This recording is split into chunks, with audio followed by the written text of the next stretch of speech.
রাজধানীর কারণ বাজারে বিভিন্ন মোবাইল ব্যবসায়ী এবং সিম ব্যবসায়ী তারা রাস্তা ব্লকেট করে অবস্থান করছেন। দর্শক, যেমনটি দেখাচ্ছিলাম, রাজধানীর কারণ বাজারে এই বিভিন্ন মোবাইল ব্যবসায়ী এবং সিম ব্যবসায়ী তারা এই রাস্তার উপরে ব্লকেট করে অবস্থান করছেন এবং যেমনটি আমরা জানতে পেরেছি, তারা যে সরকারের যে নতুন নিয়ম যে এনআইডি কার্ড দিয়ে একটিমাত্র সিম নিবন্ধন করতে পারবেন, এই যে নিয়মটার প্রতিবাদে তারা কিন্তু এখানে অবস্থান করছেন এবং তারা এর প্রতিবাদে কিন্তু বিভিন্ন ধরনের স্লোগান দিচ্ছেন, আমরা যেমনটি দেখতে পাচ্ছি। এখানে কিন্তু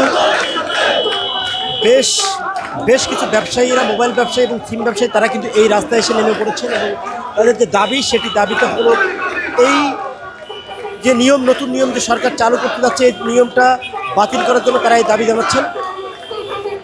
এবং আমরা কিন্তু এখানে দেখেছি পুলিশ, তারা কিন্তু আইন শৃঙ্খলা বাহিনী, তারা কিন্তু এই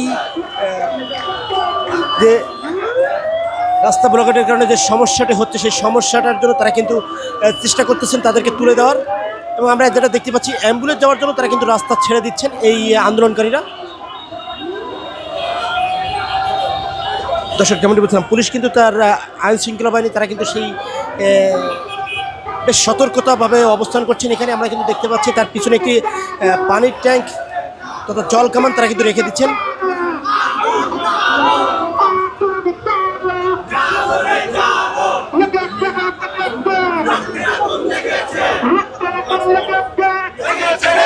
ভাই, আসলে কি দাবি নিয়ে আপনারা এখানে অবস্থান করছেন? এই ত্রুটিযুক্ত এনআইআর আমরা বাতিল চাই। আমরা এনআইআর সিস্টেমটা বাতিল চাই এবং তৈয়বের পদত্যাগ চাই। তিনি যে সিস্টেমটা চালু করেছেন, এটা আমাদের জন্য যৌক্তিক নয়। এনআইআর সিস্টেমটি যা কোনো আমাদের যে কোনো ফোন আমরা বিক্রি করার ক্ষেত্রে বা কেনাবেচার ক্ষেত্রে এটা জটিলতম। একটা ফোন যদি হারিয়ে যায়, এই ফোনটা পুনরায় আর উদ্ধার সম্ভব নয় এই সিস্টেমের মাধ্যমে।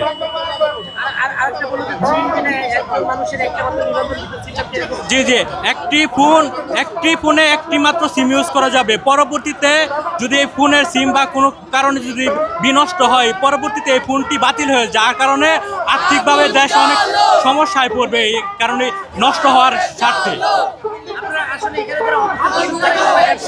জি জি, সবাই ব্যবসায়ী। আমি একজন ব্যবসায়ী, ময়মনসিংহ থেকে আসছি, অ্যাপেলজেন। জি জি, অবশ্যই ব্যবসা প্রতিষ্ঠান বন্ধ রেখে আমরা আজকে আমাদের কার্যক্রম দিবসটি পালন করার জন্য আমরা এসেছি। সে পর্যন্ত আমরা লড়াই চালিয়ে যাব, সংগ্রাম চালিয়ে যাব, যে পর্যন্ত আমাদের যুক্তি দাবি হাসিল না হয়। দর্শক, যেমনটি বলছিলেন এক ব্যবসায়ী, তাদের যে দাবি আদায় না হওয়া পর্যন্ত তারা কিন্তু এই আন্দোলন সংগ্রাম চালিয়ে যাবেন। এবং তারা যেটি বলছেন যে বিভিন্ন যে মোবাইলগুলো যেগুলো বিদেশ থেকে আসে, সেগুলোকে কেন্দ্র করে তারা যে মোবাইল হারিয়ে গেলে সেটি আর পাওয়া যায় না এবং এই সমস্যার সম্মুখীন হচ্ছে দেশের মানুষ, এবং সেটা যাতে সমাধান করতে পারে সেজন্য এই আইন বাতিল করতে হবে, এমনটা কিন্তু তারা দাবি করছেন। তথা অনিবন্ধনকৃত যে মোবাইলগুলো থাকতেছে, সেই মোবাইলগুলো কোনো প্রকার কেস নেওয়া হচ্ছে না গভর্নমেন্টের পক্ষ থেকে, এমন কিন্তু একটা সিদ্ধান্ত আসতে থাকে। সেই সিদ্ধান্তের প্রতিবাদে তারা কিন্তু এই কর্মসূচি পালন করছেন। এবং তারা যেটি বলছিলেন যে দাবি আদায় না হওয়া পর্যন্ত তাদের এই প্রতিষ্ঠান বন্ধ থাকবেন। যেমনটি ব্যানার দেখতে পাচ্ছি, দালাল মুক্ত দেশ চাই, ঘুষখোর এর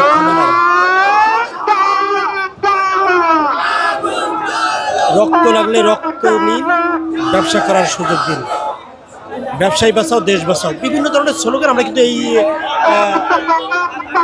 ব্যানারে আমরা কিন্তু দেখতে পাচ্ছি, তাদের হাতে ব্যবহৃত বিভিন্ন ধরনের স্লোগান। ব্যবসায়ীরা তারা কিন্তু এই বিভিন্ন স্লোগান নিয়েই এই রাজপথেই কিন্তু অবস্থান করছেন। কারণ বাজারে যেই মেন সড়ক, সেই সড়ক অবরোধ করে তারা কিন্তু এখানে অবস্থান করছেন, যেমনটি দেখানোর চেষ্টা করছি।